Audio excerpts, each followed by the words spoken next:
Welcome to the 848th Transport and Infrastructure Committee meeting. I'd like to welcome all committee meeting members. Councillor Tozer, good to have you back from your recent overseas trip. Visiting councillors, Councillor Curtis, Fowler, Martin, Duran, and I think that's it. I think everyone else is here, so welcome everyone. First of all, confirmation of minutes. Do I have a move of the confirmation of minutes? Councillor O'Neill, second. Councillor Marshall, was that? All in favour? Carry. Okay, I've currently, any conflict of interest? Councillor Gates. Thanks, Chairman. I actually had two issues on today's agenda. The first one I didn't prepare a declaration for, but I wanted to just inform the meeting that in 2011, were you all born then? I accepted a donation of $675 from RPS, who provided the State of the Beaches report. I didn't think there was any need to well, I'm asking the council if they believe there's a need for a declaration, a formal declaration on that one that was now 13 years ago and was a minor amount. Okay, so what we'll do, we'll wait till we get to 6.2 to bring it up. And oh, you don't want my other one now? No, just the conflict of just in general interest declaration. So we can deal with that when we get to 6.2. Well, because I have to open the Mayor's... oh, okay, yep. I thought I would do my conflict of interest declarations now, if that's okay with you. Councillor Hamill. Mr Chair, I think since we're way outside the relevant term and given the quantum of the funds that no conflict is required. There'll be, sorry, what was that last? Okay, we'll continue on then. And the second one I have, if you don't mind me doing it now in advance of item 7.1 today, which relates to facilitation of access to council-owned land. In 2015, I accepted a donation from the Roach Group, who's the property owner, and I have submitted a DCOI for the council to decide, for this committee to decide whether or not I should remain in the room and participate. I've had no contact with the Roach Group for many years, and I thought I could make a contribution to the discussion given I was the representative in that area for 12 years. So I'll put that in the council's hands to decide. Any questions, Councillor Hamill? No questions, Mr Chair, but we'd be happy to move the procedural motion that Councillor Gates participate in the decision for the reasons listed.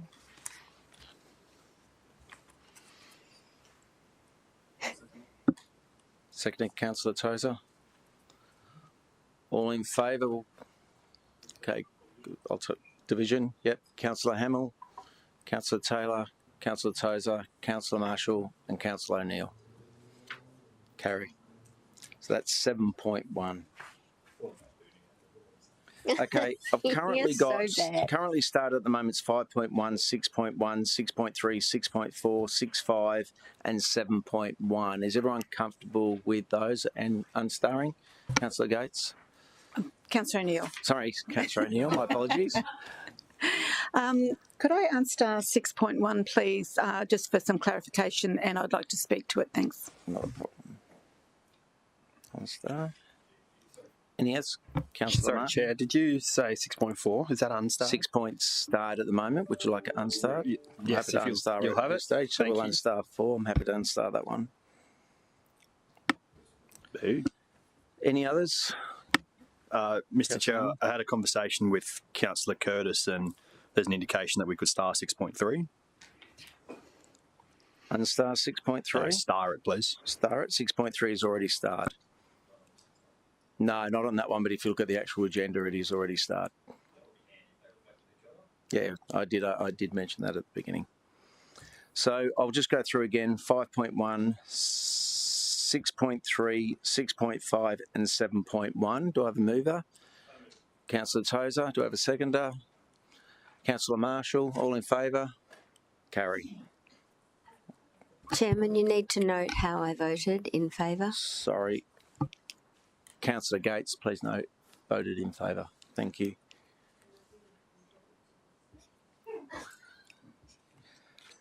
Okay. We'll go to 6.2. 6.1 will actually start off. The Gold Coast World Surfing Reserve Local Stewardship Committee Annual Report. I think Councillor O'Neill has a question. Thank you, Chair.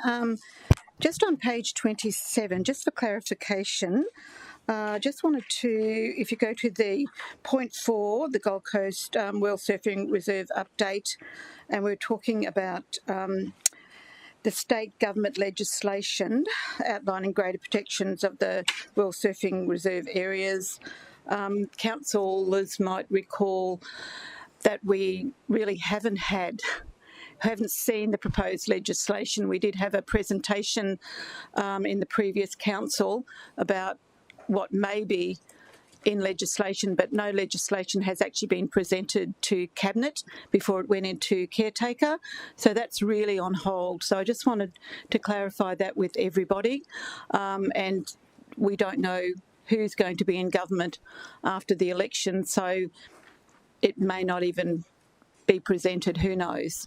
I believe that Andrew McKinnon, who's the president of the Gold Coast World Heritage Surfing Reserve, will be speaking to whoever gets in about whether they're going to present the legislation through Cabinet, but at this stage it's very much up in the air. So I just wanted to clarify that. The other thing that there is a proposal being put forward to the Stewardship Committee at our next meeting, most likely about South Stradbroke being included in the Surfing Reserve.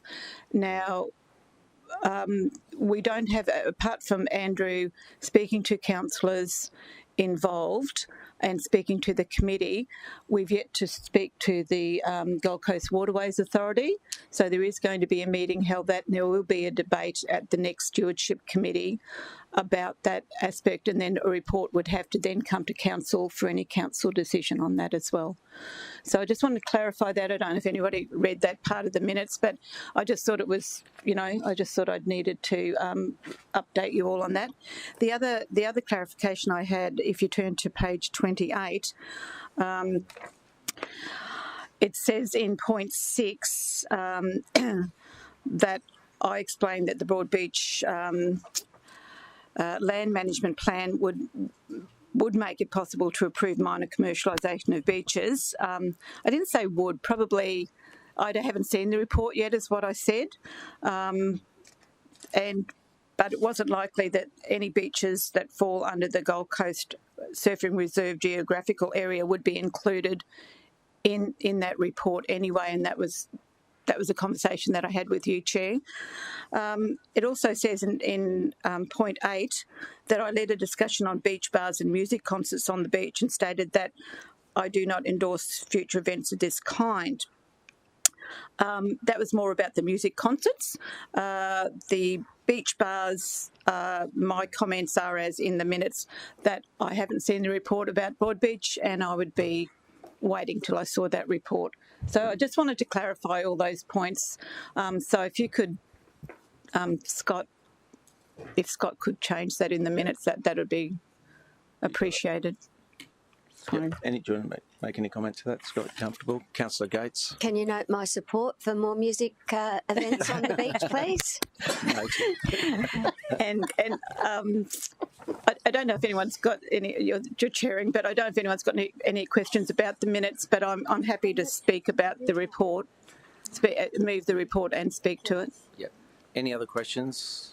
So I'll take that. You're happy to move it, Councillor O'Neill? Yeah. I just second it and talk to it. Yeah. I'd just like to congratulate Scott and his team, Matt Moore and Scott. They've done a fabulous job with the Stewardship Committee. It was the last couple of meetings that I've attended as chair. It's been extremely informative, and I think all the committee members are very invested in the Stewardship Committee, and I know that the President, Andrew McKinnon, has nothing but praise for you, Scott, and your team and the Council, and how you are actually putting all the presentations together. So well done, you. Via the chair, thanks so much for that. Cheers. Good. So I'll put it to the floor. All in favour? Carry. Thank you. 6.1. You got the mover and seconder. Mover, Councillor Neil, and I second it. Yep. Thank you. So 6.2, we've got Matt. He's going to do a presentation on the update of the state of the beaches on the coastal and coastal planning.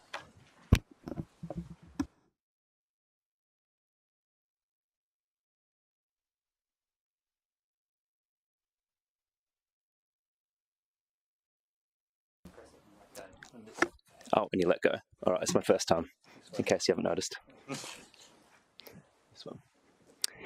Good afternoon, committee members, councillors, and guests. I'd like to thank you for the opportunity to showcase some of the coastal planning works currently being undertaken by the Open Spaces Beaches team, which highlights just a really small portion of the behind-the-scenes work that officers do to protect and enhance our coastline every day. The purpose of the committee report and this presentation is to provide Council with the outcomes of the total economic value of Gold Coast Beaches study, present the 2023-24 State of the Beaches report, provide Council with an overview of technical studies and planning currently being completed to address erosion issues on the northern beaches, and present Council with an overview of future coastal erosion risk and the benefits of 100% complete certified A-line seawall by 2050. Additional contextual information is contained within the committee report itself, as well as the numerous attachments contained herein.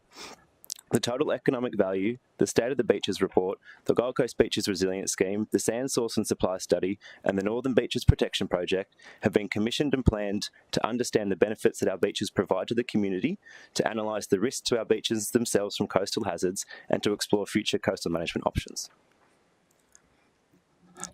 The total economic value of Gold Coast Beaches study was completed in 2024. The purpose of this study was to understand the natural asset value in dollar terms of our sandy beaches, as well as calculating the direct and indirect impact of beach-related tourism expenditure to the Gold Coast economy. So why would we want to know the natural asset value of the beach?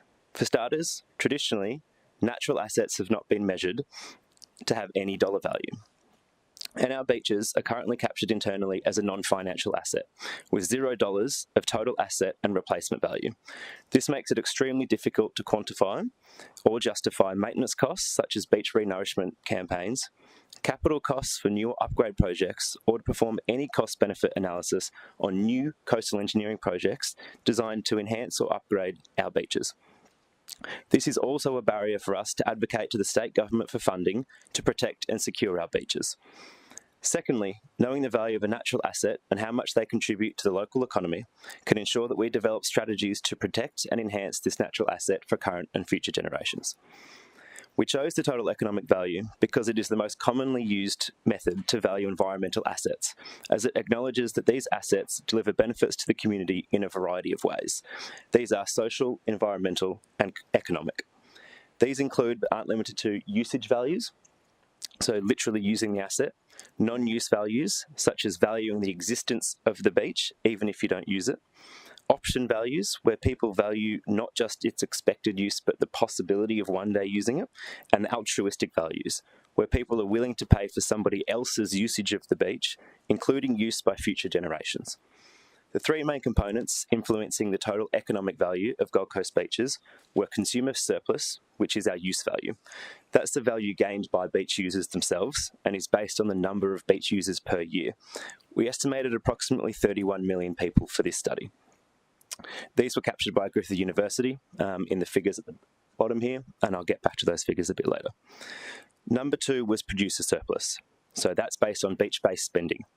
And the third was the non-use value, which is the value derived by knowing the beaches exist, even if you don't directly use them.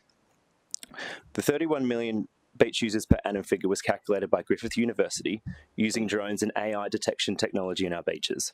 The two figures here, on the sand and in the water, represent the two different models that they had to use to quantify the beach users in these spots.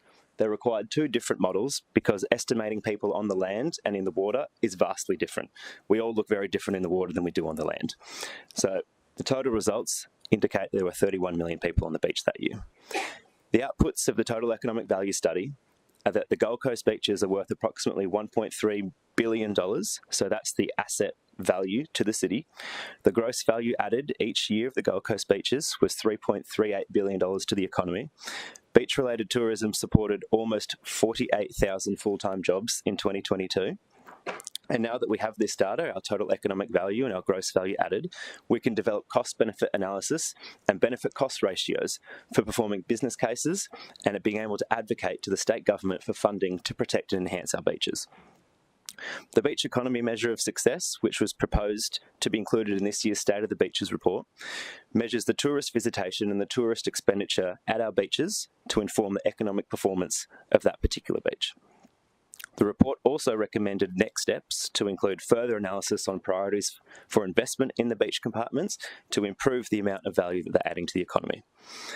It also recommended developing a holistic coastal management strategy to underpin the social, economic, environmental and cultural contributions to the Gold Coast. The gross value added to the Gold Coast economy is expected to rise to approximately $4 billion by 2031 and $4.65 by 2041. Now, does anyone have any questions on the total economic value study of Gold Coast beaches before I move on to the State of the Beaches report? All right. So, the 2023-24 State of the Beaches report includes two new measures that are beach economy and the beach facilities and amenities measure. If you take a quick look at the figure on the screen, you'll see that's primarily where all of our red is. So these are two new measures introduced this year that we're required to do to improve our beaches. The first measure, like I discussed in the last slide, is the beach economy measure. So this measures the tourist visitation and expenditure to indicate the economic performance of our beach. The second new measure is our beach facilities and amenities measure, and this considers people usage data such as visitor growth, shown on the right-hand side column there, annual usage, community feedback from our residents, current asset and service position, and we use that to determine whether the current provision of the supporting beachside and foreshore park assets are adequate. This directly relates to beach usage. As we can see on the graph on the right-hand side, visitor growth since 2015 to 2023 has almost doubled at every single beach on the Gold Coast.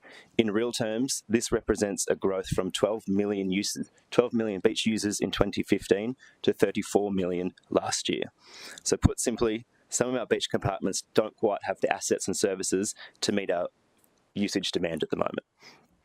As part of our Future Forward Works capital program, we'll be developing programs to make sure these assets are installed to meet the usage of the community.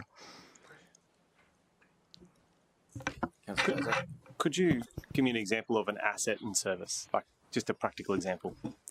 Through the chair, absolutely. So assets could be, in the beaches team, we've got showers, platforms, access ways, we've got bubblers, all of those sorts of things. A service would be a lifeguard service, right. So providing that service. So when we measure the beach usage growth and we baseline the number of assets to the number of people that use that beach, we can then compare to similar beach compartments and work out, okay, in this beach compartment we don't have enough assets and services for the amount of people that are visiting. Right. No. Which is what we've done this financial year, and it's showing us that we had unprecedented growth that we weren't forecasted to achieve, so our assets and services have not always kept up in those compartments. Right, and do you mind me asking a follow-up question? So to what extent is that assessment of assets and services actually driven by written feedback or complaints, I suppose?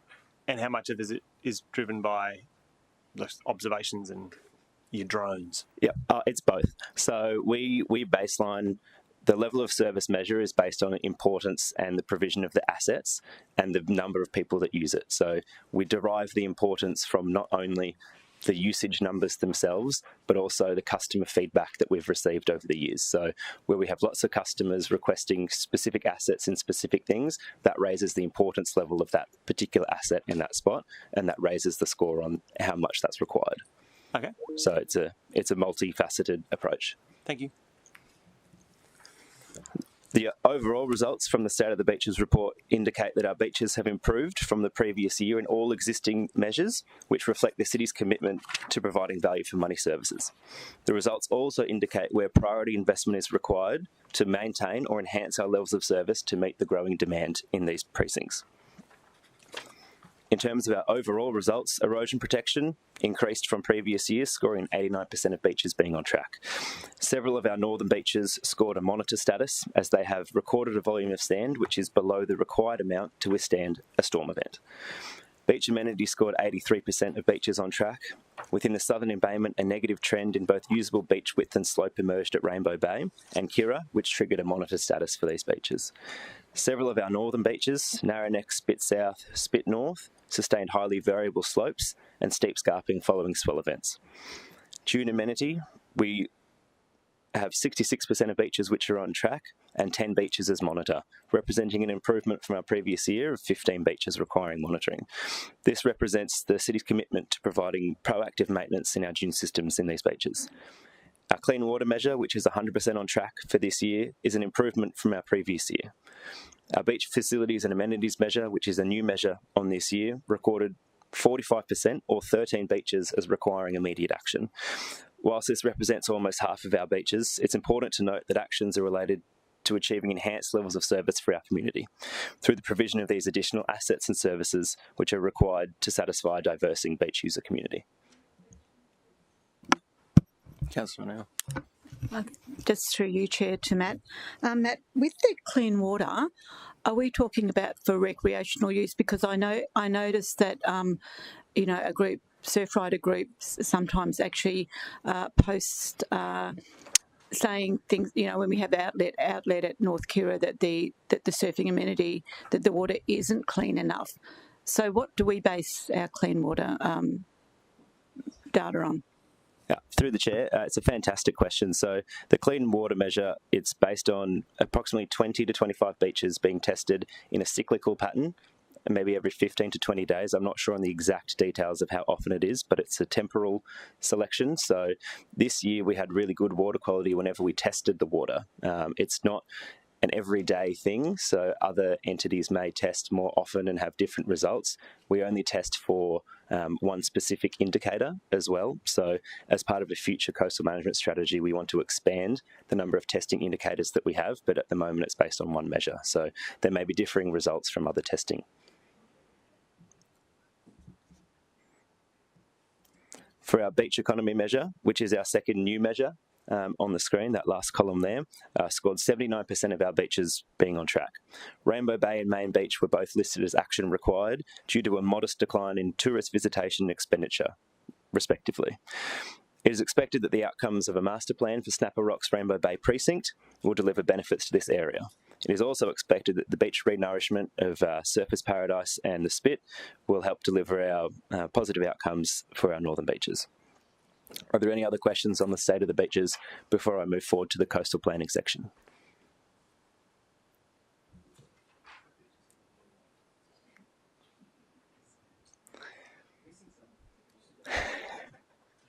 It was a big report.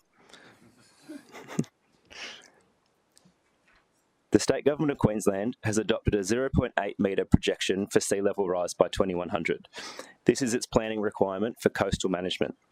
This video showcases what this could mean for the Gold Coast in the future. The Gold Coast is famous for its beautiful beaches. But climate change makes maintaining our pristine coastline more of a challenge. As global temperatures rise, there will be an increase in the frequency and intensity of severe weather events on the Gold Coast. These events gradually erode our beaches, taking away sand that is not always naturally replenished. Rising sea levels also contribute to erosion, and we can calculate the change to our shoreline using a formula called the Brun Rule. As sea levels rise, the water moves further up the beach, causing our beaches to become narrower and gradually disappear.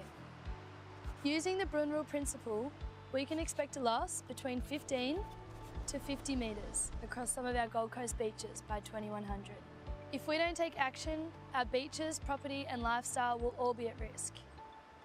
We need to be proactive to protect our beaches. The city is already working to manage these impacts by nourishing our beaches with sand, constructing innovative artificial reefs to reduce wave energy,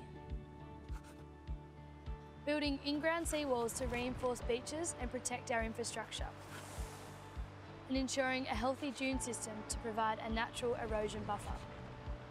By better preparing our coastline, we can preserve our beautiful beaches for generations to come. To find out more, visit cityofgoldcoast.com.au/beaches.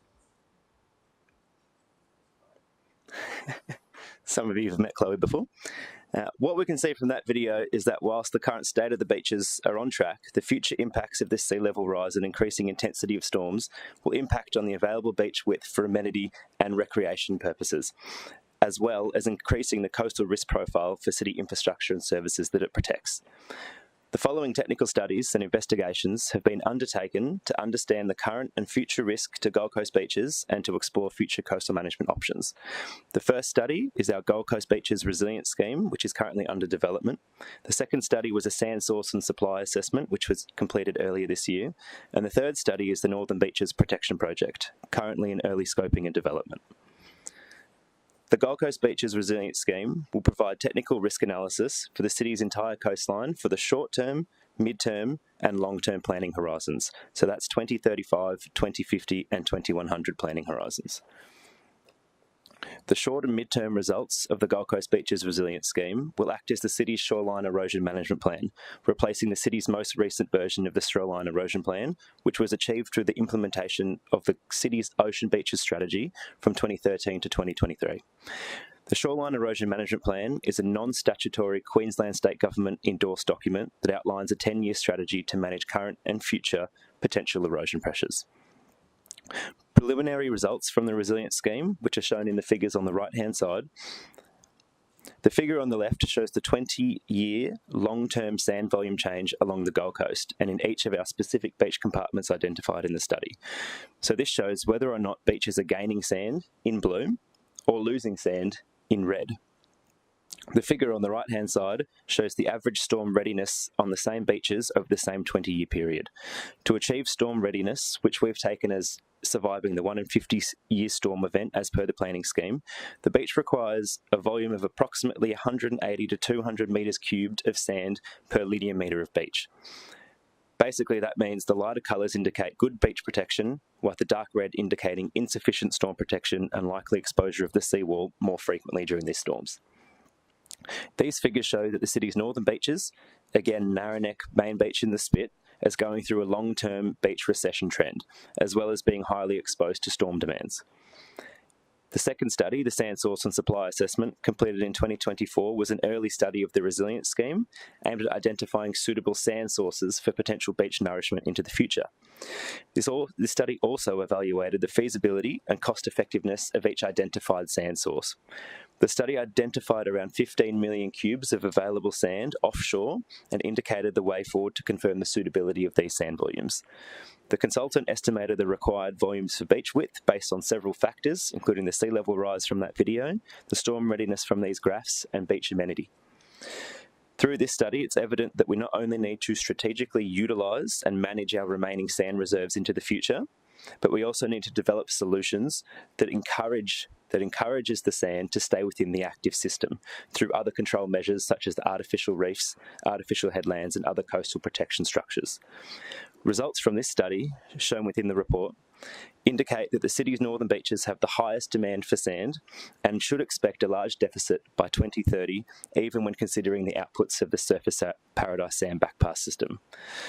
These results from the State of the Beaches report, the Gold Coast Beaches Resilience Scheme and the Sand Source and Supply Assessment highlight the city's northern beaches as a priority for coastal intervention. To manage this risk, the Northern Beaches Protection Project has been initiated as an early key action from the Gold Coast Beaches Resilience Scheme.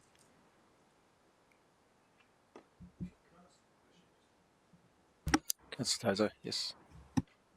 So the dredges that you showed a picture of before, this is going to sound very elementary, but they float along the outside and they suck the sand up from under the water and then blow it up into, like pump it up into the beach. I don't have any beaches in Division 9, so this is pretty new to me. I'm sorry to all the coastal councillors who probably know this.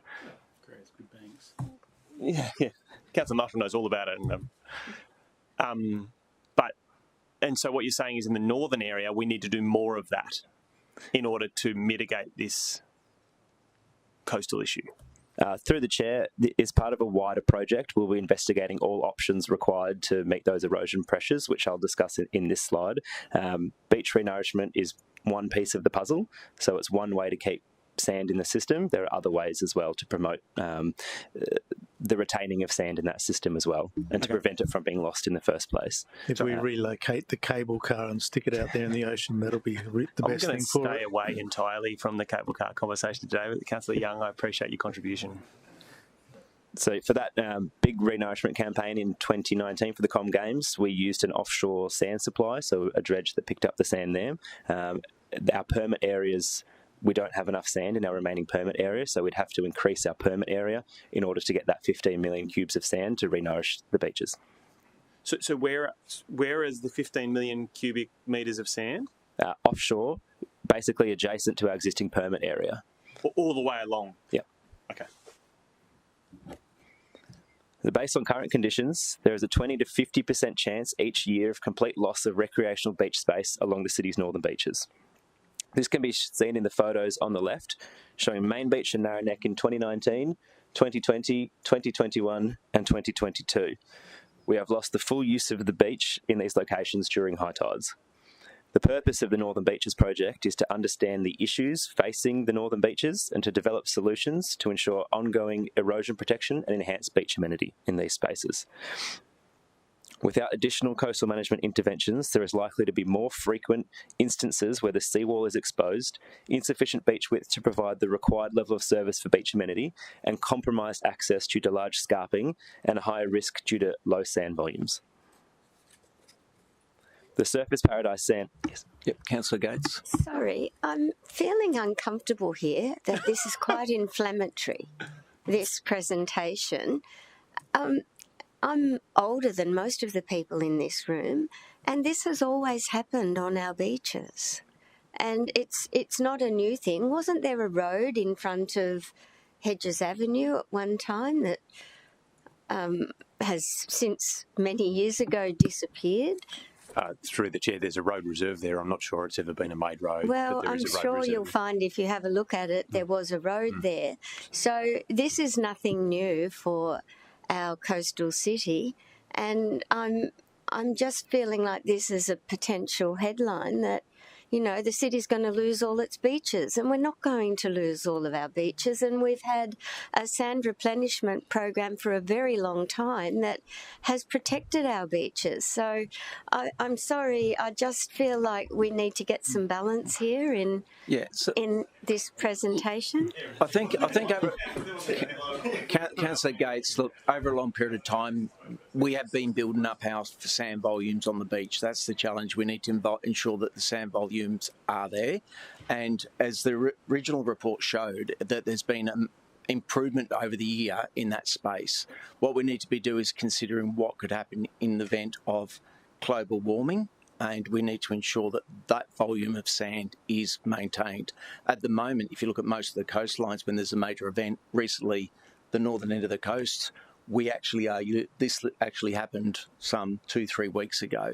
So majority of our coastline is actually being very resilient to a lot of the events of recent times. What we've got to continue to do is keep that, improve the northern beaches, but keep that volume of sand with the seawall along our whole coastline to protect us from I totally support our beach replenishment program and all that's being done in that space. And we've had Griffith supporting us for many years with studies, but I've actually never sat here and had to hear how our beaches might disappear. I mean, they replenish without all of our works as well. Through the chair, I think this is a long-term view. And we are dealing now with climate change at a rate that wasn't understood 10, 15 years ago. Sea level rise has a profound effect on coastal erosion. The main thrust of this report is that status quo, relying on beach nourishment alone, will not protect us in retaining the amenity of our beaches going forward. So we will continue to undertake sand nourishment.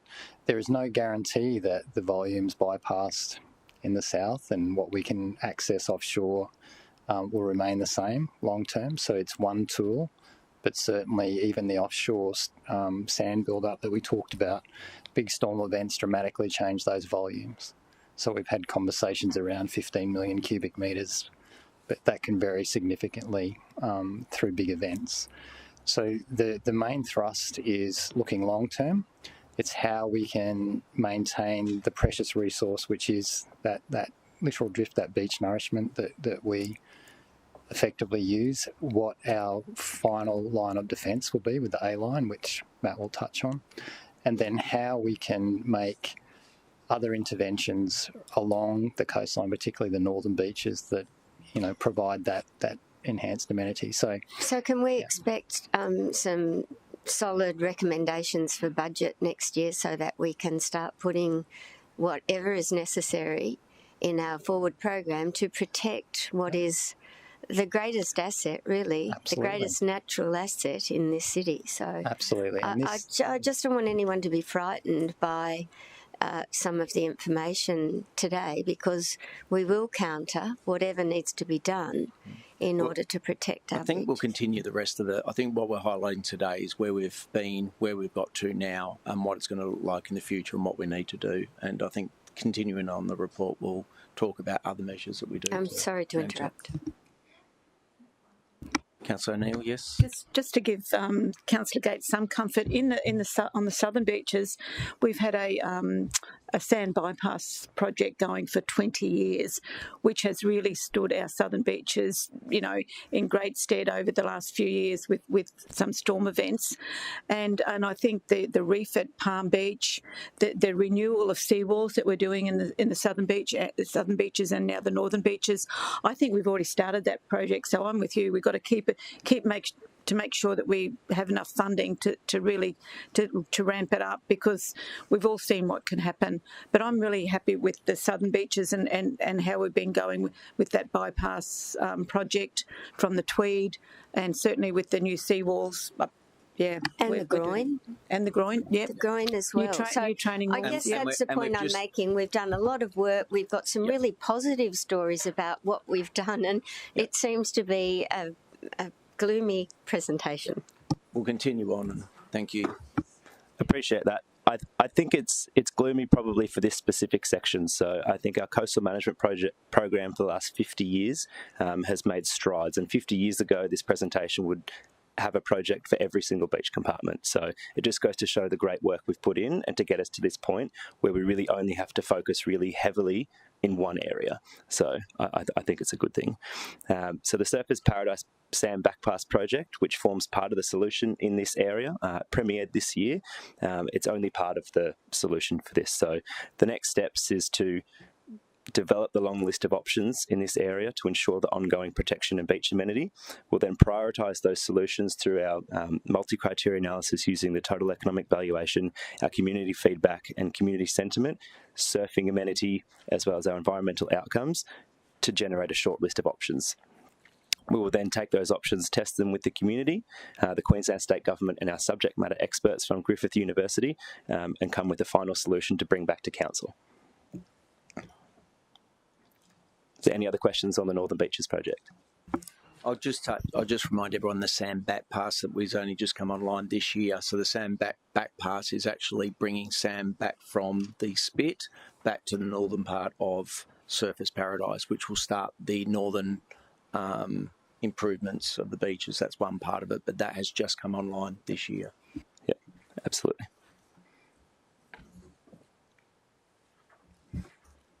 A-line seawall. To minimise damage to public and private property during erosion events, seawalls have been constructed along the city's coastline since the 1920s. These seawalls are designed to be buried beneath the sand dunes and are constructed as the city's last line of defence to limit shoreline erosion during severe storm events. The A-line itself was developed by the state government in the early 1970s after the city experienced a major 1 in 100-year storm event, resulting in property and infrastructure loss along the coastline. The A-line was taken as the erosion scarp line that was formed by this storm event, with all planning controls since being based around this line. As this was a natural line formed by a storm event, the line passes through public property, private property, and state land. The implementation of a continuous seawall along this A-line is necessary to provide protection to public property, open space, city infrastructure, private property, and is a key component on the city's coastal management and resilience building activities. Incomplete sections of public and private seawalls can undermine adjacent certified seawalls, as shown in the picture here at Palm Beach, and lead to erosion and damage occurring between these sections of certified seawalls during storm events. As sea levels continue to rise and storm intensity is predicted to increase, the need for a continuous last line of defence is essential for the city to manage its public infrastructure and its reputation into the future. In May 2013, as part of the Ocean Beaches strategy implementation, the Council resolved to increase funding of public seawall construction to achieve the construction and certification of all public seawalls by 2050. Currently, we are forecast to hit 100% of that 13.7 kilometre target by 2035. Currently, the only trigger that exists to ensure private seawall construction is when a property owner lodges a material change of use through the DA process. As you can amalgamate lots and renovate properties without triggering this requirement, this results in gaps in the city's last line of defence. At current historical rates of private seawall construction, we have a resulting base case scenario of between 10 to 15% of the city's coastline still yet to have private seawalls constructed or certified by 2050. This represents approximately 2 to 3 kilometres of gaps along our coastline. This gap, which is shown in the graph on the bottom, could be the same for 2050 and 2035, depending on private property redevelopment. If no MCUs are lodged between now and then, that figure will stay at 15% the whole time. It is important to have a continuous last line of defence by that 2050 planning horizon, as that represents approximately 80 years since the last 100-year storm event that we've had on the Gold Coast, the storm event that defined the A-line. The probability of that 100-year storm event occurring by 2050 is more than 55% or a greater than 1 in 2 chance. The probability that that storm occurs by 2035 is just less than 50%, so between a 1 in 3 and a 1 in 2 chance. In risk terms, it's high. The other thing to note is that we could be hit by a range of smaller storms, say a bunch of east coast lows over the summer period, which clustered together could also do the same, if not more damage than one singular storm event. In order to increase the rate of private seawall construction and certification to achieve a continuous last line of defence on the Gold Coast, city officers have commenced investigating options to increase the rate of private seawall certification. Options could include community education, updating city planning scheme requirements, amendments to local laws or subordinate local laws, state government legislation. Identified options and a full plan defining the way forward will be brought back to Council for consideration at a later date. Matt, could I just ask a question? How often does the private properties get notified of their wall not being complete? And also, if someone sells their property or someone purchases it, is there an indicator for them to actually be notified of that works? To the Chair, I don't believe there is currently an indication when you buy a property in that strip that you are responsible for that seawall. Sorry, what was the first question? And how often do we actually send a letter out to residents to remind them? So we're in here and we're obviously understanding it, but there could be many residents that may not be aware of it. How often do we send that out? Yes, so I believe the last letters were sent probably about 5 years ago, so there's no current program in place that notifies owners and residents of their responsibilities with private seawalls. So that is something we will look at investigating as part of this, what the solutions could be to increase the rate of seawall certification. Councillor Doran. Thank you, Chair. How prevalent are the uncertified seawall, the gaps? How many are there? Well, at the moment, we've got 3.4 kilometres of seawall that are uncertified in the private land, and we have of the city land, 2.5 kilometres. So Not contiguous though, they're gaps. not continuous. Unfortunately, it's because of the size of private property lots, they're about 10 to 20 metres in length. So to really achieve that full length, it takes a long time because it's individual properties. When they go through that process to put the seawall in, they might ask their neighbours, would you like to put the seawall in? And it's up to the neighbours if they want to comply or not. Councillor Hamill. Has the option ever been explored of charging a special levy on owners in the city just constructing the entire wall?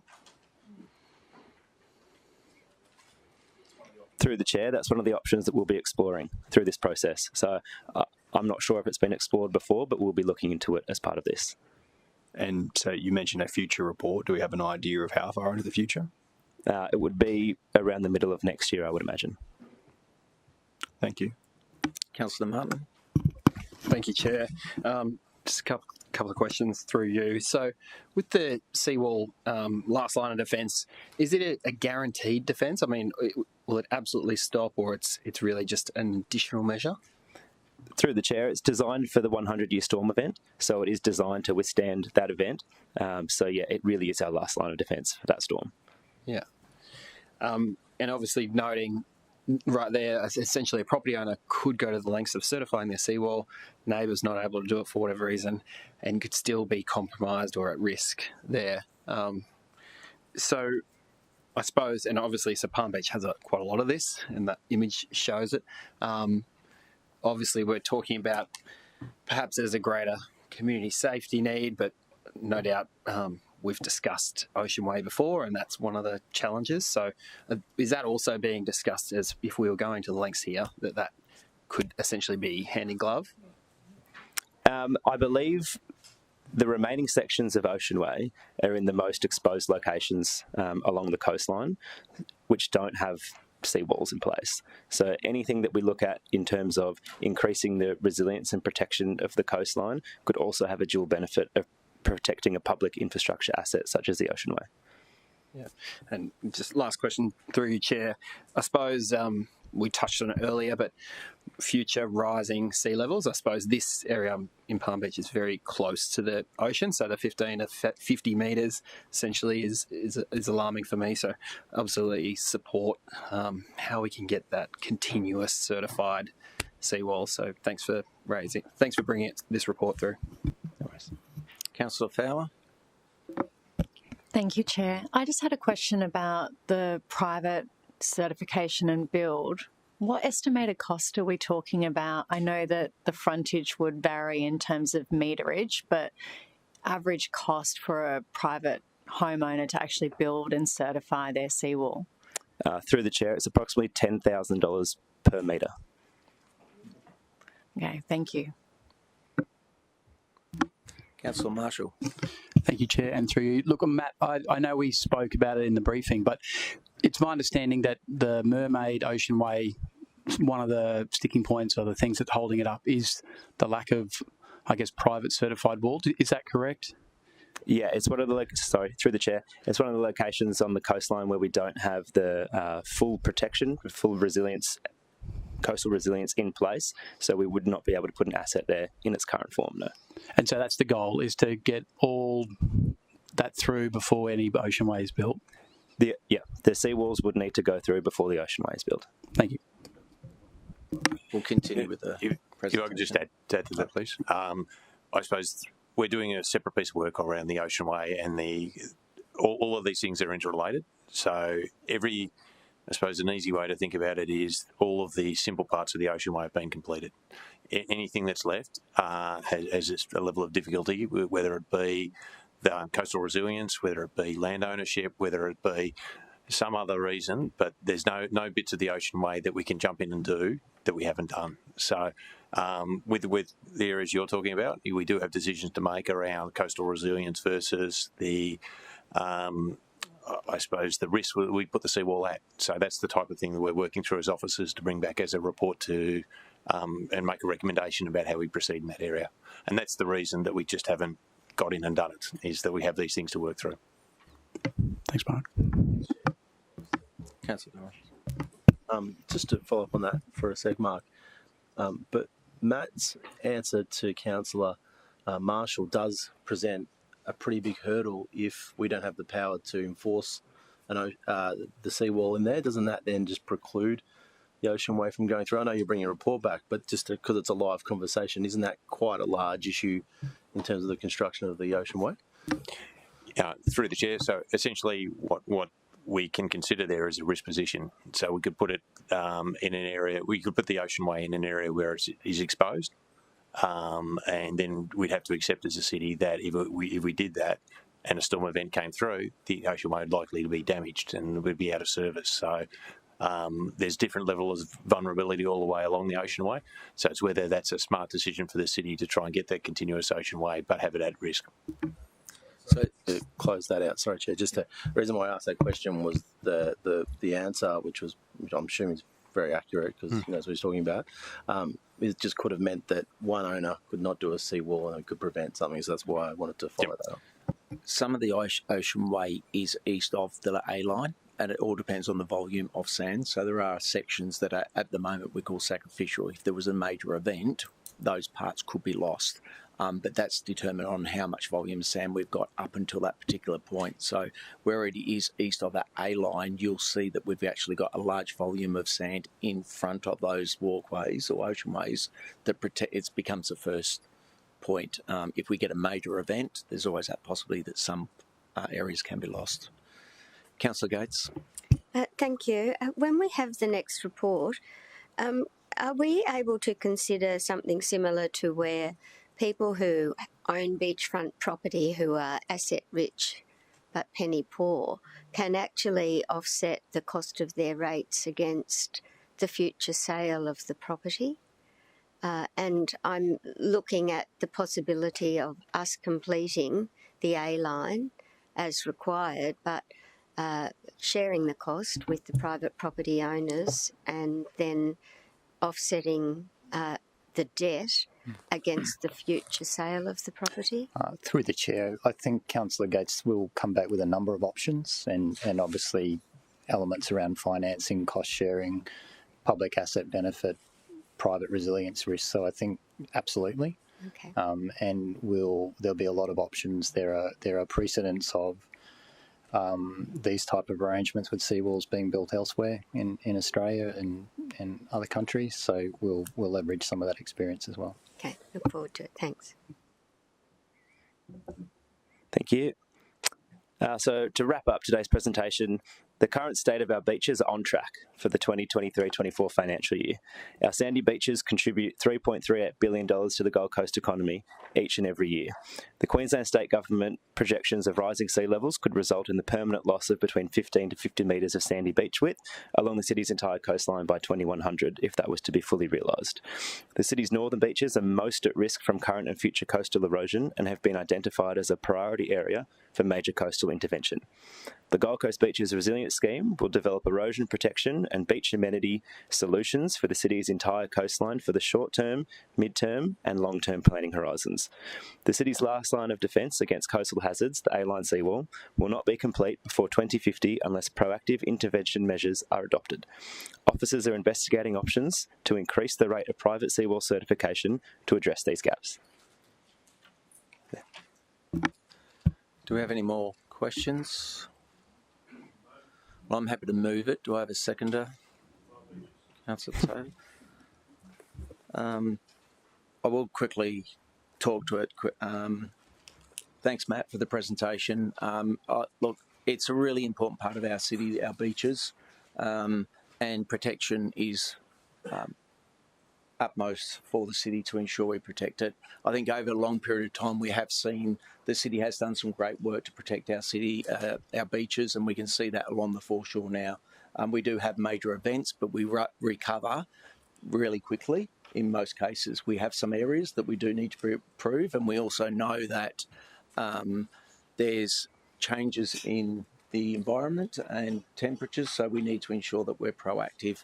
It does highlight some areas that we do need to improve on, so I'm hoping to see some options for us to encourage it. But I think this report is a great snapshot of where we are now, where we need to be moving forward. I think we're really looking forward to some more reports moving forward to protect one of the most important assets of the Gold Coast. So I'm going to put the motion to anyone for? Anyone to speak against? Put the motion to the floor. All in favour? Carry. Thank you. Thanks, mate. Thank you very much.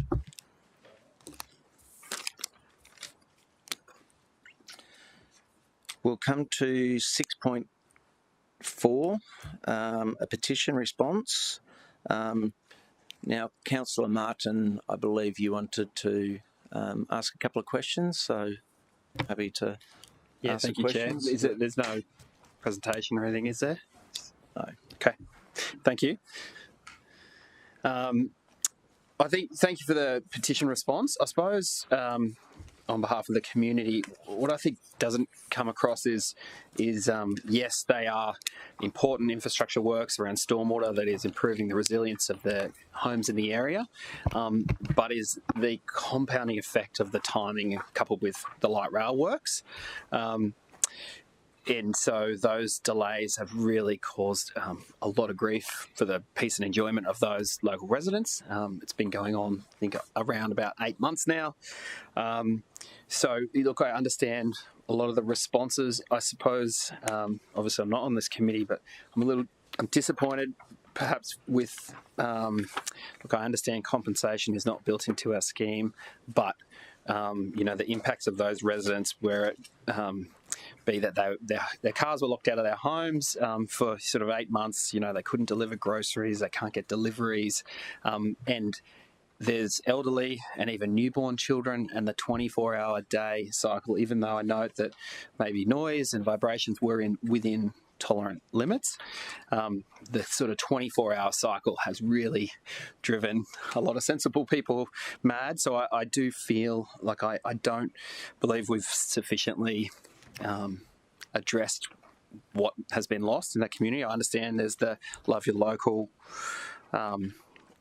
campaign, but I just don't think that has sufficiently equaled out the balance sheet. So I suppose I just put it to officers as a question.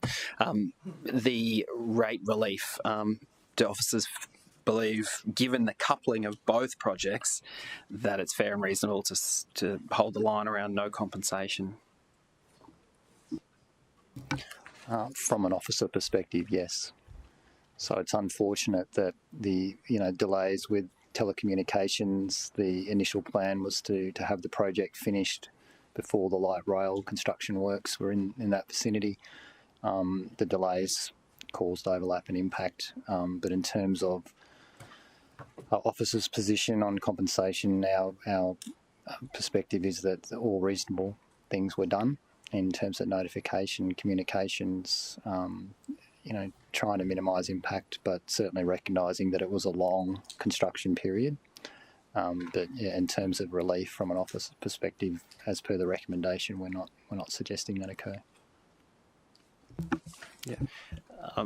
Follow on from that, Chair. So I suppose learnings of this project, through Chair, has there been, what would the, if there were future stormwater works being done in conjunction with another major project, has this impacted or changed perhaps the view of the timing? Could we have done it, or would we have done it differently if we could, essentially, to minimise the impact so both projects are not going on at the same time? Certainly one of the learnings, particularly with Light Rail 4, if that project does proceed, is certainly officers are doing early planning works around utilities and obviously trying to prevent any overlap with, the major construction works associated with that project. Yeah, okay. Thank you. Councillor Hamill. Move. Councillor Hamill.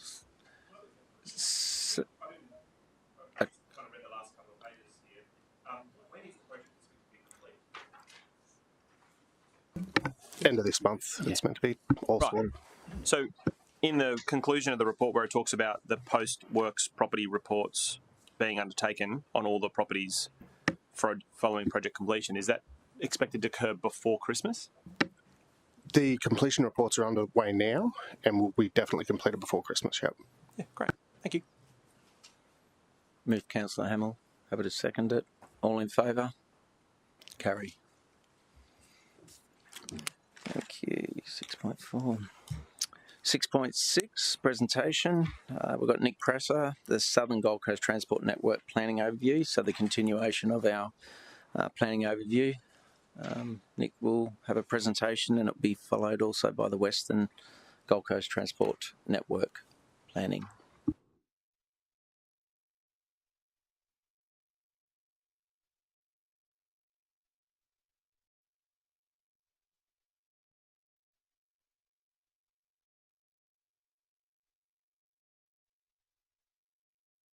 Was it?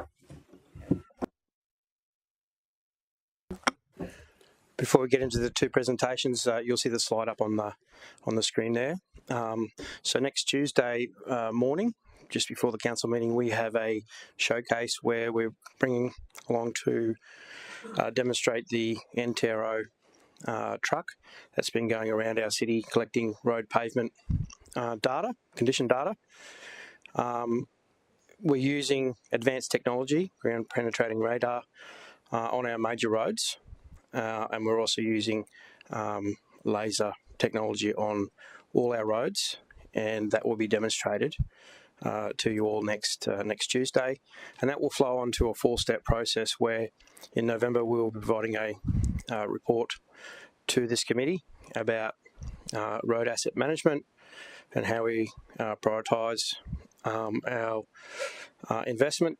And then step 3 will be all about investment. So we're getting all the data that's been collected across the city towards the end of the year. We'll be putting that into our system called GoAsset, where it will then tell us, based on a prioritisation, what our investment level should be and where we should be prioritising our investment across the city. So that's paper will be coming up around Q1 2025. And then step 4 is we're refreshing our current road pavement strategic plan, and it will highlight a whole heap of new modern initiatives that we need to undertake, things such as road preservation. We need to get better in terms of that, as well as using recycled products in our asphalt. So just a reminder, so next Tuesday the truck will be parked at the back, so you'll be able to enter into the building here through the back entrance after you come and have a look. It's pretty innovative, and it's it'd be a good opportunity for some social media exposure as well. Yeah, sorry, we're the first local government in Australia to use this technology. Nick, could I just ask a question? I believe previously we did have other vehicles that did valuations of our road. Am I correct in saying that? And what's the difference between the two? Lots of technology. Yeah, so we've previously done this. So there's 2 vehicles. There's a smaller vehicle which will be on display that has all the laser technology on it. That picks up things like cracking, roughness and rutting. And then you'll see there on the slide we've got the big truck. It's called iPave. It uses ground penetrating radar, and it actually reads below the surface of the pavement. Road pavements, it's not only about the surface, it's about the structure of the pavement. So this new technology can actually tell us if we've got any defects in the structure that we can't actually see on the surface. So we're the first local government in Australia to utilise this technology. Councillor Gates. Thanks, Chair. I just have a question, and you might quickly be able to answer for me through the Chair. The trials that we've done of recycled materials in use for road pavement, have they been successful? So they're still under evaluation. With a lot of this technology, it takes many years to do the before, during and after evaluation. It's not something you can do just over a 12-month period. So we have trialled some of these treatments. I think on KP McGrath at Eleanor, we've trialled that. But moving forward, there's a whole heap of new products coming out onto the market, and our climate resilience strategy says that one of the things that we should be looking at to reduce our carbon footprint is looking at all the new recycled products coming out onto the market. It's few years ago that I actually did some media on that road that cuts through to the M1 past Palm Meadows or through Palm Meadows. And there was a big section of road that was under trial there. I just wondered if we have any feedback yet on. So I can find out for you, Councillor. Thank you. Be interesting. Okay, on to the presentation.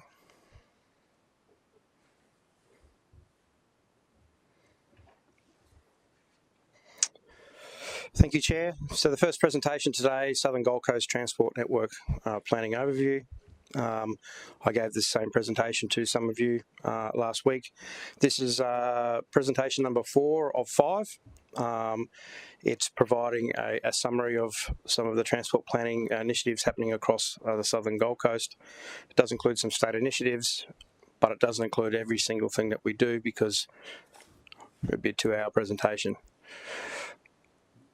As you all know, transport obviously aligns specifically with the connected community theme of council plan, but transport also plays a role in all the themes: economic prosperity and vibrant community, naturally unique, livable places, and one city. And you could take that across to one network where we work with and partner with the state government.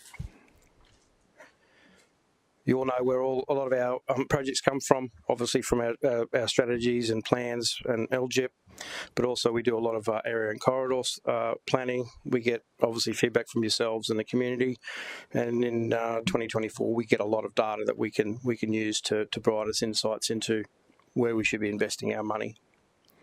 So the context for the south, it's the suburbs between Tallebudgera Creek and New South Wales border. So that includes Palm Beach, Elanora, Tallebudgera Valley, Currumbin Waters, Currumbin Valley, Tugun, Balinga, Coolangatta. It's got a population of about 70,000 people, which is about 11% of the Gold Coast. The largest suburb is Palm Beach with 17,000 residents. The fastest growing suburbs over the last 20 years has been Currumbin and Tallebudgera Valleys, where they've tripled. So a lot of tree change happening in those areas, obviously Tugun and Coolangatta as well. And our current population forecast based on the city plan population and urban growth model is 83,500 by 2041, which is about 24% increase in population from today. State road network, so again, as with all the other parts of the city, the Pacific Motorway does provide the spine through the area. But we've also got the state road networks also includes the Gold Coast Highway, Tallebudgera Connection Road, Currumbin Creek Road, and Tugun Currumbin Road or Stewart Road. Obviously our arterial network through there, the key ones are obviously 19th Avenue, we've got Guineas Creek Road, KP McGrath, Palm Beach Avenue, Thrower Drive, Durigan Street, Galleon Way, and Musgrave Marine Parade, River Street at Coolangatta. So bus routes, the area is quite well serviced by buses. Translink recently introduced a number of new services into the area and uplifted the frequency and hours of operation of some services. The key hubs are obviously Burleigh Heads, the Pine Shopping Centre and Tweed Heads. So state initiatives. So we all know about the M1 being upgraded from Varsity Lakes to Tugun. It's a 50-50 funded project between the federal government and the state government. $1.5 billion, I think it is at the moment. It's going to be, it's a significant project, and when it's finished, it's going to provide significant additional capacity along there, but it's also going to improve the safety. A lot of the interchanges are being improved to fix up safety issues. TMR are telling us that it will be fully completed by the end of 2025. One of the key features of the project is the Western Service Road. So the Western Service Road is being constructed as part of the project. It's being constructed by TMR. It's being funded by TMR, but that will become our asset. And what it will do, it will take local traffic that wants to travel, say suburb to suburb. Elanora or Palm Beach, you want to get to Burleigh Heads. You don't need to travel on the M1 to do that trip. It's taking those local trips off the M1. There will also be pedestrian and cyclist facilities on that service road. Gold Coast Light Rail Stage 4. I don't really need to speak about this one in much detail other than the business case is under development, and the idea is to get looking at the light rail from Burleigh Heads through to Coolangatta via the airport. The state are also looking at extending the heavy rail. So many years ago, they preserved a corridor for the heavy rail. It runs adjacent to the M1. So as you all know, the heavy rail stops currently at Varsity Lakes Station, and they're looking at, doing the work to bring it to the airport. I think there's a station planned for Elanora, another one for Tugun, so three more stations. And this is something too they're looking at that really needs to, will uplift the Gold Coast Airport, particularly if it's going to be a secondary airport for southeast Queensland. Another initiative that state are leading is the Crumman Creek Green Bridge. So this is a brand new pedestrian and cyclist bridge over Crumman Creek. It will link into our network in Palm Beach, our network in Currumbin. They're looking at this as a project that would be either a separate project or a project that would be done supplementary to Gold Coast Light Rail 4, because the existing pedestrian facility over on the bridge will need to make way for the light rail if that gets funded. So this is an interesting diagram that we've prepared showing the north-south capacity of Palm Beach now and into the future. So currently we've got 8 traffic lanes, 4 on the M1, 4 on the Gold Coast Highway. So we've got 8 lanes of traffic. Moving into the short term, once the M1 is upgraded, we'll have 6 lanes on the M1 plus a service road plus a veloway on the service road. In the medium term, if the light rail is funded, we'll have the 12 traffic lanes plus light rail plus an ocean way, plus the anchored at each end with an ocean way and a veloway. And then obviously in the longer term, with the heavy rail coming through, we've got a full multimodal north-south corridor through there. So significant capacity enhancements for all modes through that area.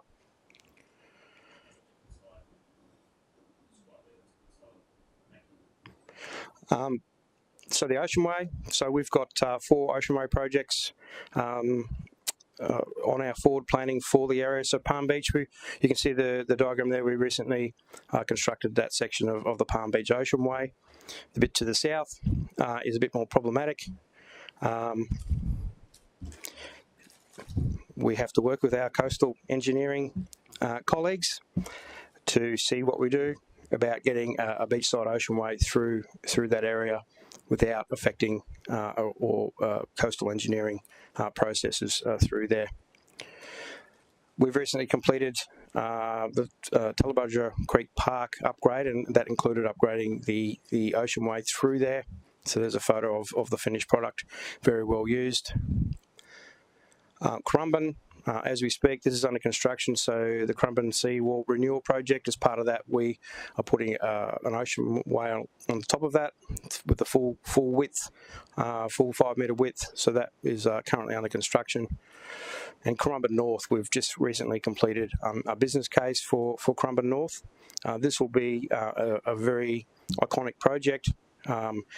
We went out to the community. The community has supported a boardwalk option similar to like we have at Noosa National Park, which will go around the headland there and link into the Green Bridge that TMR are funding. So it will be a very iconic piece of infrastructure that will be very well used in a probably very iconic spot for the city. And the last one is the Greenmount Ocean Way. There is an ocean way there now. Again, a very iconic location in the city. People visit that. They look at the views further to the north with the skyline. It's well used to view surfing, and it's something that our open space and parks people are looking at upgrading because it's very well used. We need to improve the facilities there, and it's something we're really looking at, particularly for ahead of the Olympics. Given surfing in this area will be an event. Councillor Gates, do you have a question? Oh, sorry, Councillor O'Neill, twice now. Twice in one day, goodness me. Just for you, Chair, to Nick. Nick, the Currumbin North, the business case, how far away is it from being approved? And I believe we'd be looking at the state government to help us fund that as well. And do you have any idea when, I know we've got an election looming, but when they would look at maybe giving it a bit of a tick? Yeah, so the business case is completed. Internally, it's been completed.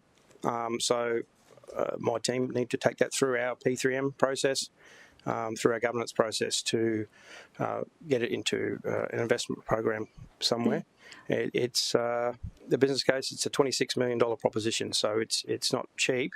But as I said, it's an iconic piece of infrastructure, and it's something that would attract state funding, maybe through the Cycle Network. Oh, I know how iconic it is because I've been working on this since 2016, trying to get this up and running. Yeah. But I'm just wondering, do you envisage that we would have an answer before budget next year for approval of this project? And also, have you got any idea what the state are thinking? I don't know what the state are thinking, but correct. When we went to the community, it was very well supported by the community. The boardwalk option was very much favourable, and we all agree that's the best option. I don't know what the state are thinking, but it's to get funding from the state, we have to apply. I don't think necessarily they have that pool of funding in their Cycle Network program, so it's something we need to advocate for to the state. Okay, thanks. I just let everyone know too. We've done a lot of ecological studies through there because there's significant vegetation on the beach side that has to be retained, and that's the reason that we're looking at a boardwalk through there. That's the only way you can do it because we can't widen the road through there. It's way too narrow. But it would blow, and you can quote me, it will blow Noosa out of the water if we can get this finished. Yeah, correct. It will. Shared paths. So a few years ago, Council endorsed an uplift in investment in active transport. So we have a whole suite of shared paths that we're constructing across the city. You can see a suite there through Currumbin and Tugun, Coolangatta, Palm Beach, coming up over the next short to medium term. So Cycle Street. So this is a new innovative initiative that the state could potentially also fund as well. So fortunately in Palm Beach we have a grid system of our street network, and some of the feedback we got from when we went out to the community about our transport strategy is a lot of people said, we're interested in cycling, we're just not going to cycle in a bike lane, it's just unsafe. So the road just immediately to the north, which is Palm Beach Avenue, which is coming up in another slide, is some capacity upgrades are proposed. So what we're saying is, because we've got this grid system, this would be a great opportunity for cyclists to get cyclists off a busy street onto a street that runs parallel. So some of the initiatives, these have been trialled in Toowoomba. Some of the initiatives is reducing the speed limit to 30 and having this is what we call a cycle street, which will link basically from the Velaway that's being constructed by TMR on the M1 with the Ocean Way through our commercial hub and linking into a light rail station. So this is the type of innovative active transport thinking. This is the type of treatment that will get those people who are interested in cycling on a bike and cycling particularly to work and to shops and leisure and things like that. Yep, Councillor Martin. Sorry, through your chair, because I hadn't seen that slide, but really supportive of cycleways and doing these sort of innovative things to get moving around the Palm Beach grid. Can I just ask, the colours there, the sort of brown, is that where they cycle, or that's sort of vegetated or ground treatment and it's shared cycling and cars on the black? So they're actually parking lanes. So there's a number of different combinations we could use. So this is only a concept. And one would be you could take away a parking lane and convert that, like Brisbane City Council are doing, converting it into what we call a separated cycle facility. So it's separated from pedestrians, separated from traffic. But what we're proposing here is actually cyclists would actually ride up the street.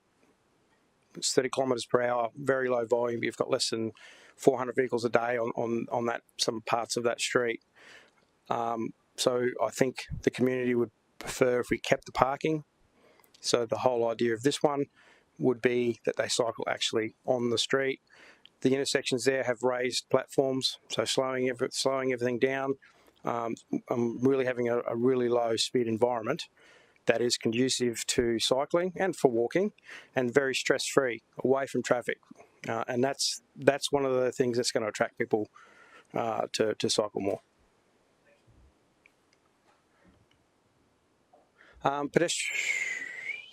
Task through you, Chair.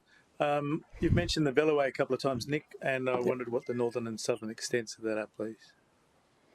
For the M1? In this region, yeah. The Veloway pretty much goes all the way up to Reedy Creek.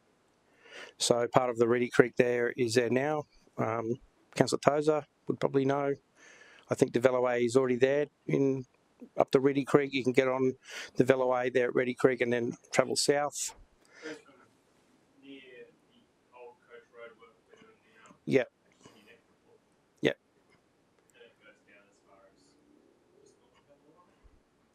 Yeah.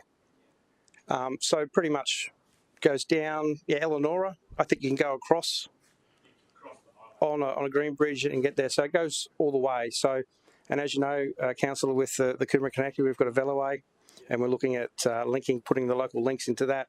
Then there will be a gap. I know TMR are looking at that section of the M1 from Nerang through to Robina, where Sky Ridge is, and what they're going to do there. And I know part of their plans is a Veloway. So eventually there will be a high quality cycling facility all the way from the north to the south. And I think the Minister for Transport has a vision of establishing a bikeway from Brisbane to the border as part of that.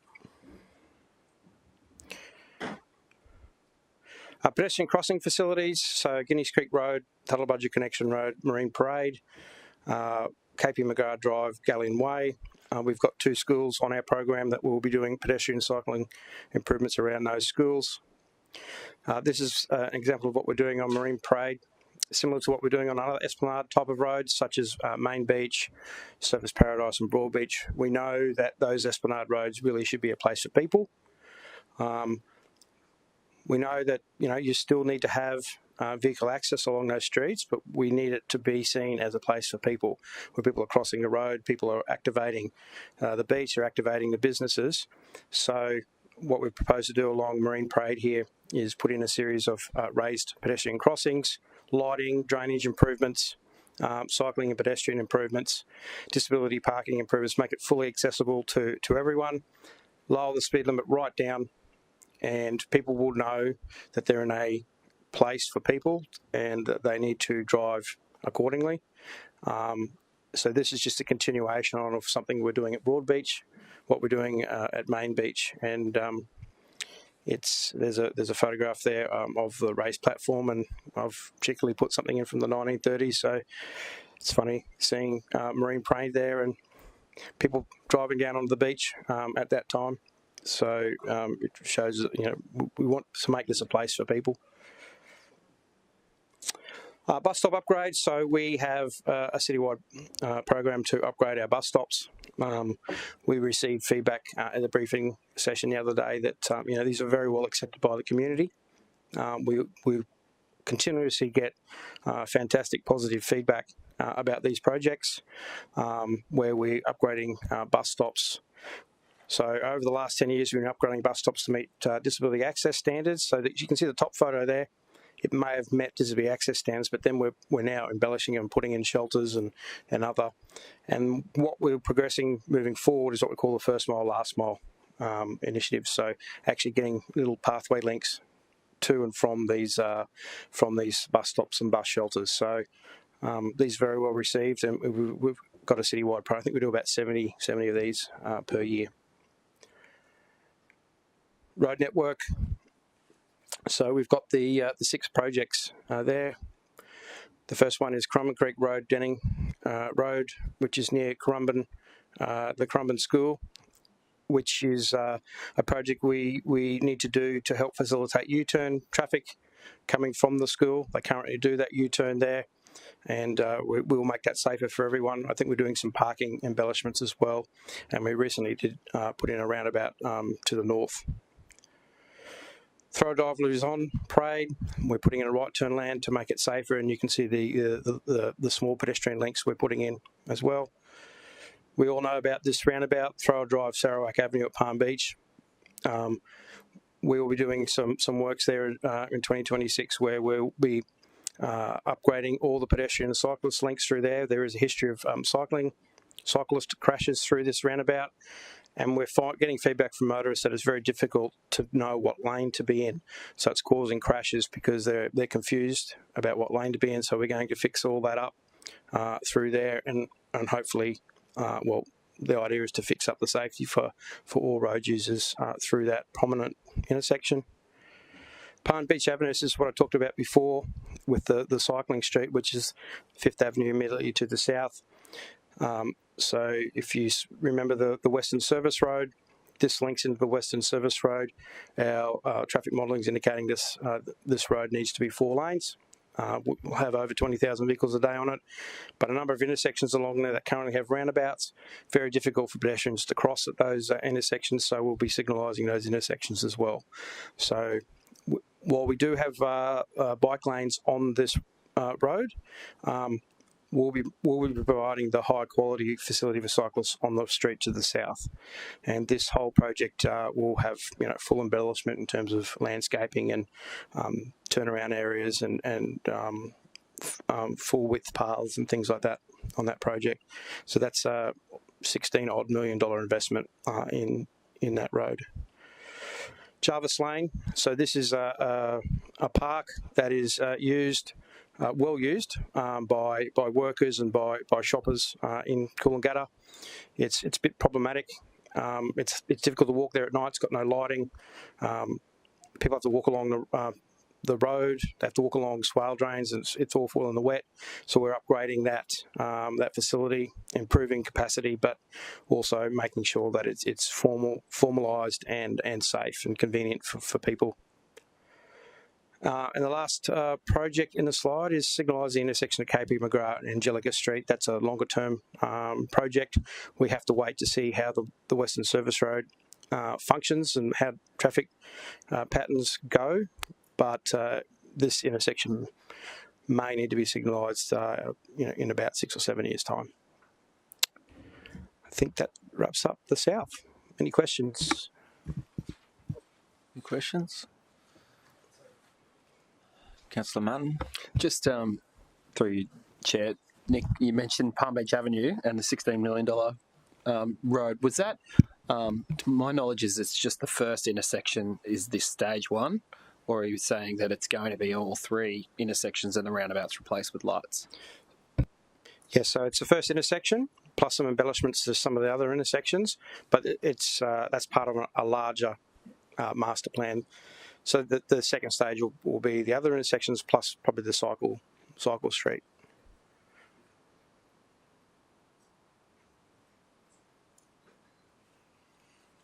Any more questions? Thank you, Nick. Can I have a mover to note the report? Councillor O'Neill. Councillor Hamill. All in favour? Carry. Thank you. So we'll go straight into 6.7, Western Gold Coast Transport Network Planning Overview. Thank you.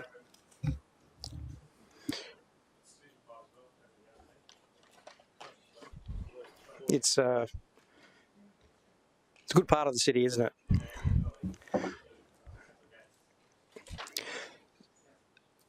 Thanks, Chair. Thanks, Committee.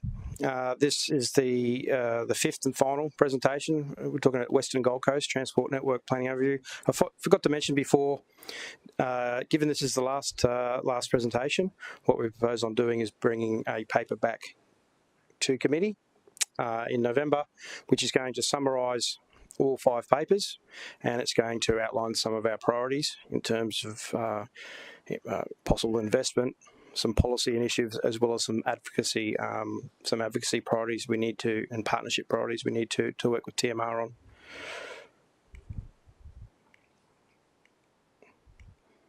don't need to talk about these ones. So the west, suburbs west of the Pacific motorway between Cooma River and Tallabudgera Creek.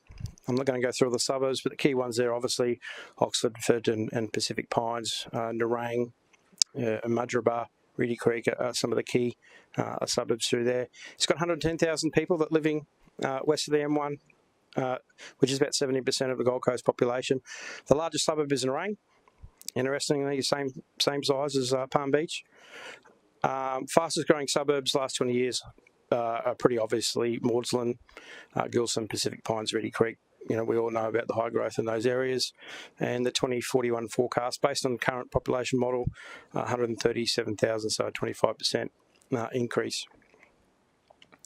The state network, so as you can see there on the map, the N1 obviously is the spine again, but the area has a proliferation of state roads.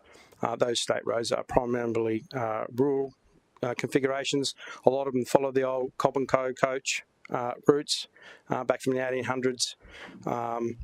So it's got quite a large state road network. The map shows our major road network. You can see it's really, our major road network is really more up in those high growth urban suburbs of Oxfordford and Pacific Pines, Nerang and Mudgeeraba. Bus routes. So this is a map that shows the bus routes in the area. It can be a little bit deceptive. So areas such as Oxfordford and are quite well serviced by public transport. But when you get down to areas such as Mudgeeraba and Morongary, the services there are 2 hourly services, and they're sort of a bit of a milk run.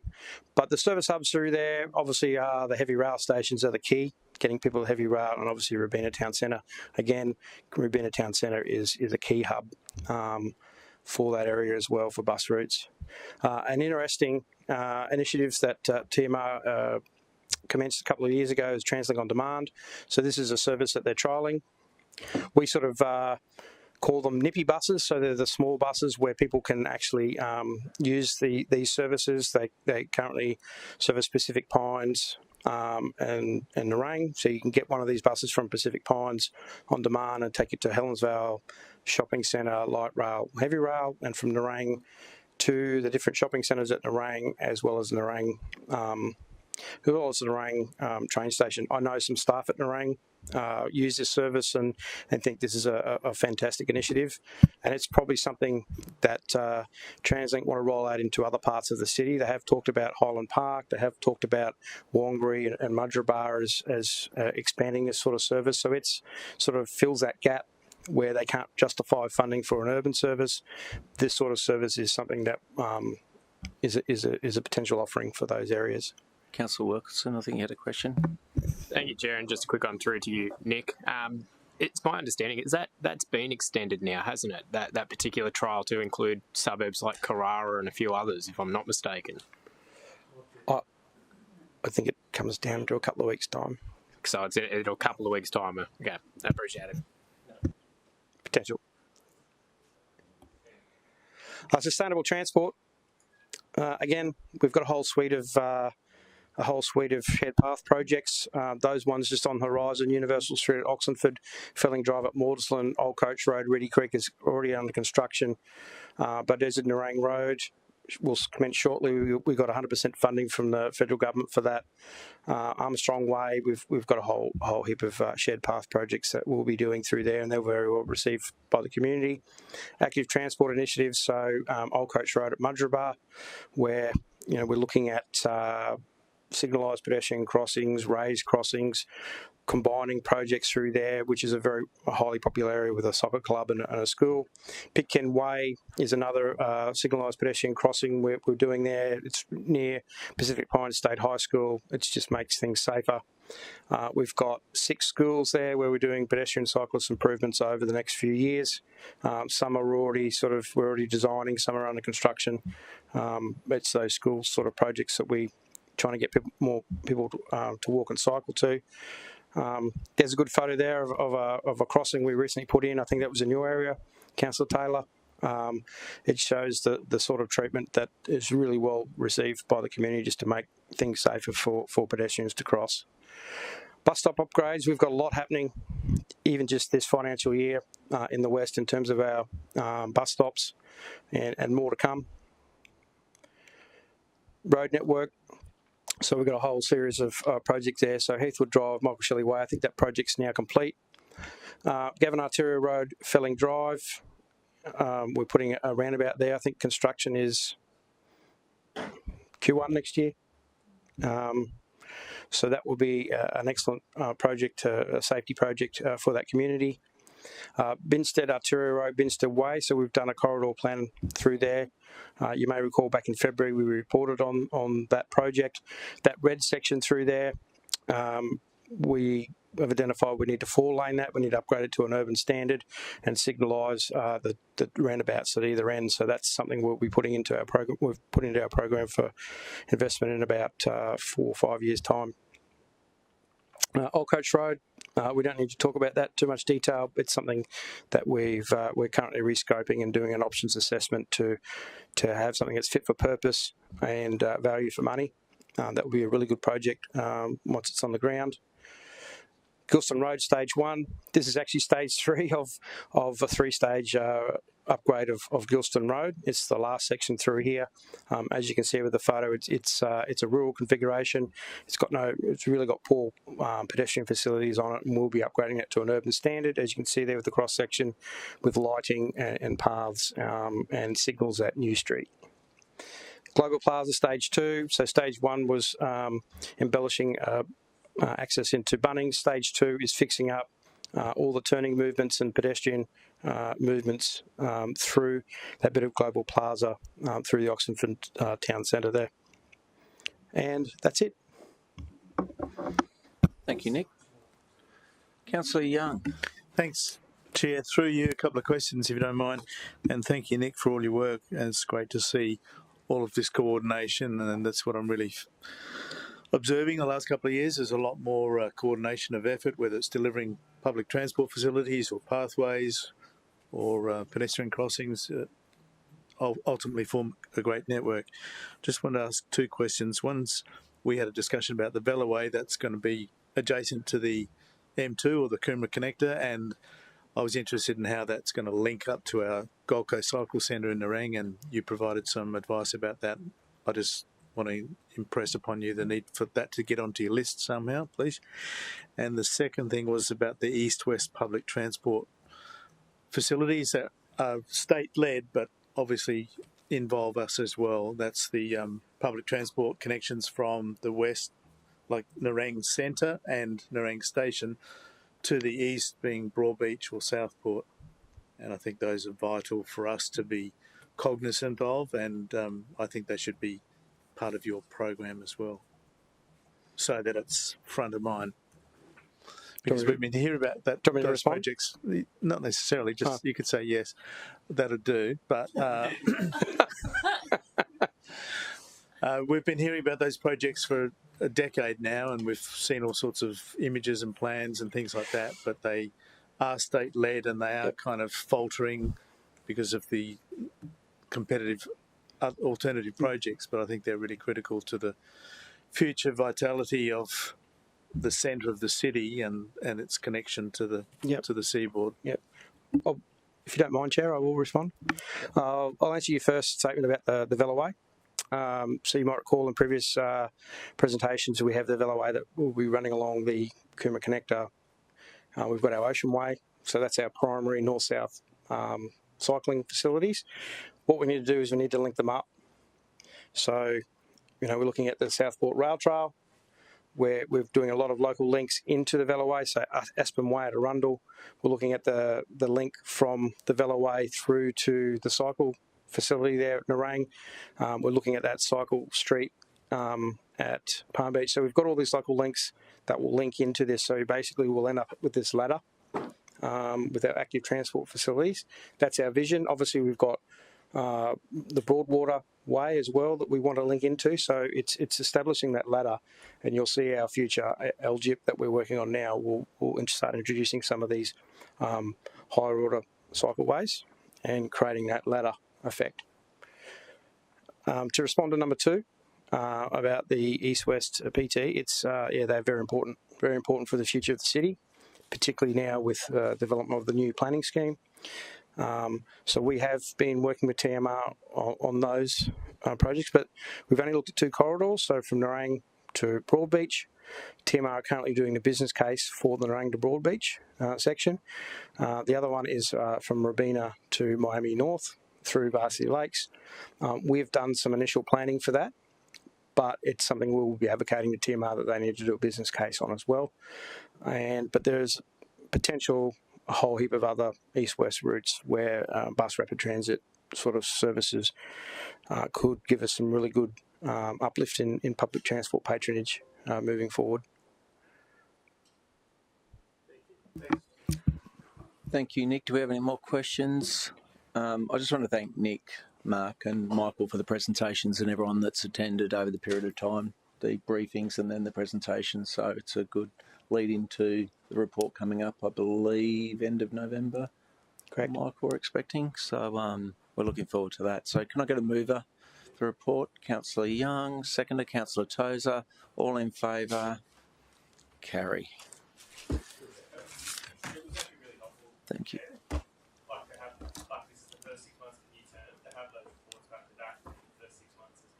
Yep.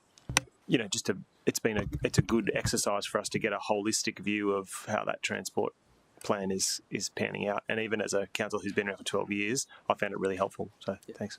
I just felt at the briefings as well gives us the chance to actually have a conversation with officers as well prior to the presentation. So thank you very much, guys.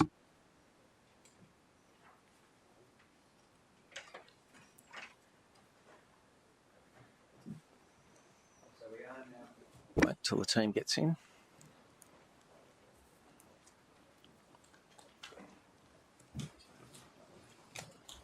Welcome, Jody.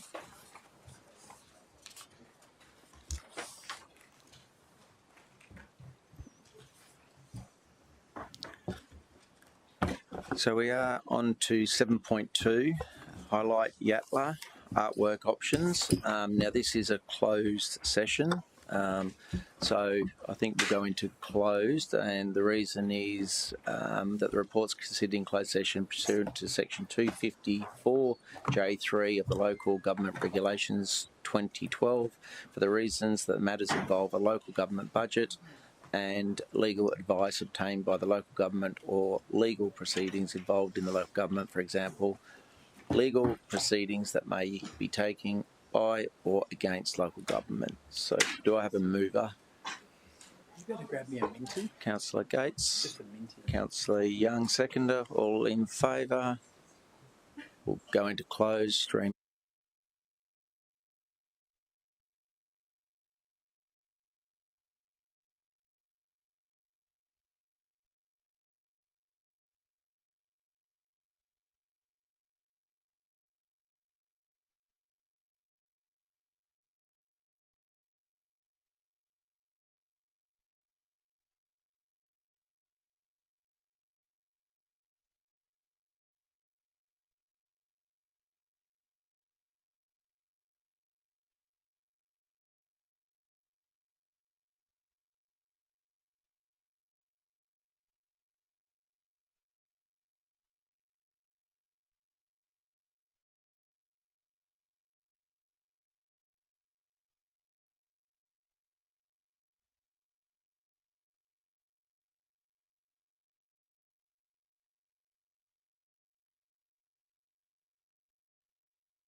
Be all sorts of trouble if we stayed in close forever.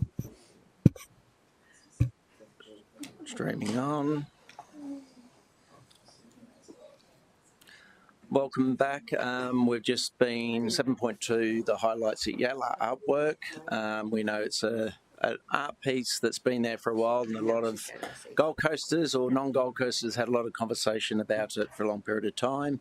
And we've got a resolution on the board at the moment, on the screen, that's been moved by Councillor Tozer, seconded by, did we say, Councillor O'Neill. Do you want to talk to it? Yeah, just to clarify, obviously we had an extensive conversation in closed about some attachments that are referred to in the resolution. Attachment 1, 2, 3 and 4 respectively relate to the Public Art Advisory Group's advice.